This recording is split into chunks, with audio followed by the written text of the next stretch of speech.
بسم اللہ الرحمن الرحیم نحمدہ ونصلی علی رسولہ الکریم۔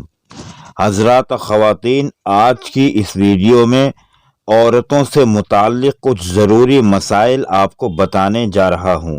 پوری ویڈیو کو آپ غور سے سنیے گا اور اپنے جاننے والوں کو شیئر بھی کیجیے گا۔ پہلا مسئلہ آپ کو یہ بتا رہا ہوں کہ خواتین کیا دوسری خواتین کی موجودگی میں ڈانس کر سکتی ہیں؟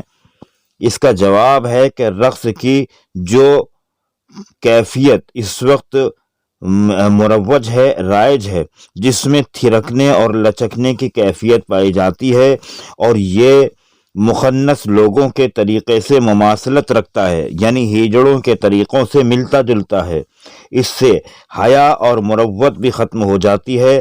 یہ مرد اور عورت دونوں کے لیے ناجائز ہے، خواہ عورتوں کے درمیان ہی رقص کرے، بلکہ عورتوں کا رقص اور بھی کئی مفاسد پر مشتمل ہے، یعنی عورتوں کے رقص میں اور بھی بہت سے مفاسد پائے جاتے ہیں، اس لیے اس میں معصیت یعنی گناہ زیادہ ہے۔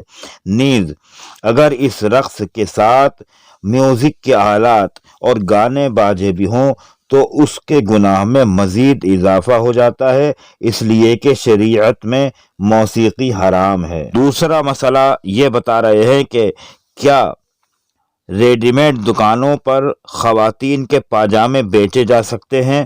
اس کا جواب ہے کہ خواتین کے وہ پاجامے بیچنا شرعاً درست نہیں ہے جو چست اور تنگ ہوں یا جس سے جسم کی حیت اور اعضاء کی ساخت نظر آتی ہو، لیکن اگر پاجامے کھلے ہوں جس سے جسم کی حیت اور اعضاء کی حالت یا ساخت نظر نہیں آتی اور کسی باطل فرقے کا شعار بھی نہ ہو، وہ بیچنا جائز ہے۔ اب ایک سوال یہ ہے کہ کیا خواتین موٹر سائیکل چلا سکتی ہیں؟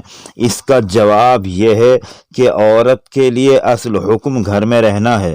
باہر نکلنے اور موٹر سائیکل چلانے میں موجودہ زمانے کے ماحول کی روشنی میں جو مفاسد ہیں، جو برائیاں ہیں اور اسلامی احکام کی جو خلاف ورزی ہے، وہ آیات قرآنی اور ذخیرہ احادیث پر نظر رکھنے والے سے چھپی ہوئی نہیں ہے۔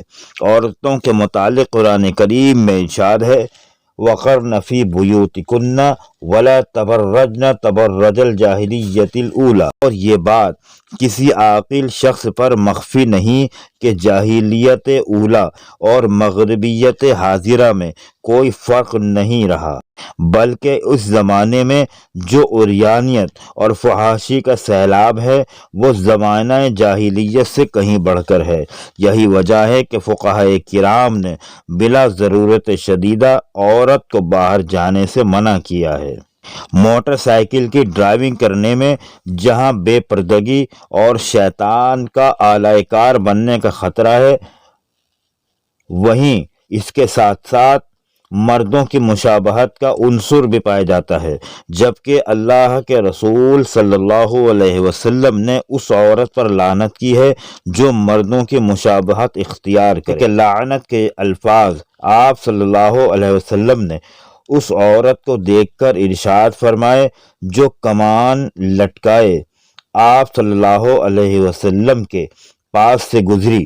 کمان جو ضرورت کا آلہ ہے اسے مردوں کی طرح لٹکا کر جانے والی عورت کو رحمت دو عالم صلی اللہ علیہ وسلم نے لعنت کی ہے، تو مردوں کی طرح موٹر سائیکل چلانے اور کسی کمپنی میں رجسٹرڈ کر کے اسے مستقل پیشہ بنانے کی قباحت اس سے خوب واضح ہے۔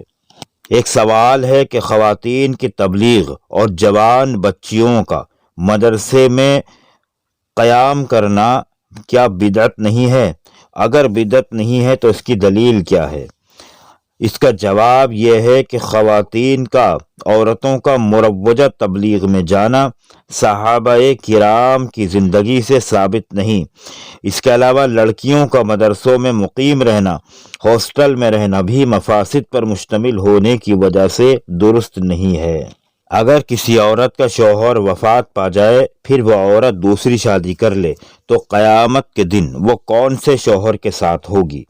اس کا جواب یہ ہے کہ ایسی نیک عورت جس نے یکے بعد دیگرے ایک سے زیادہ مردوں سے نکاح کیے ہو، وہ جنت میں اپنے جنتی شوہروں میں سے کس کے ساتھ ہوگی؟ اس سلسلے میں 3 اقوال احادیث سے ثابت ہیں۔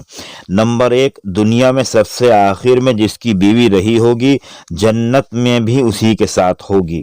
نمبر 2، اگر اس عورت کے سارے شوہر جنتی ہوں تو اسے ان میں اختیار دیا جائے گا کہ وہ جس کے ساتھ جانا چاہے اسے اختیار ہے۔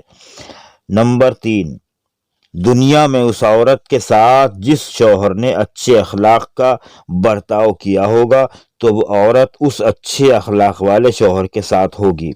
اس کے علاوہ اگر سب شوہر اخلاق میں برابر ہوں تو ایسی صورت میں عورت کو اختیار دیا جائے گا کہ وہ ان میں سے کسی ایک کو اپنا رفیق جنت بنا لے۔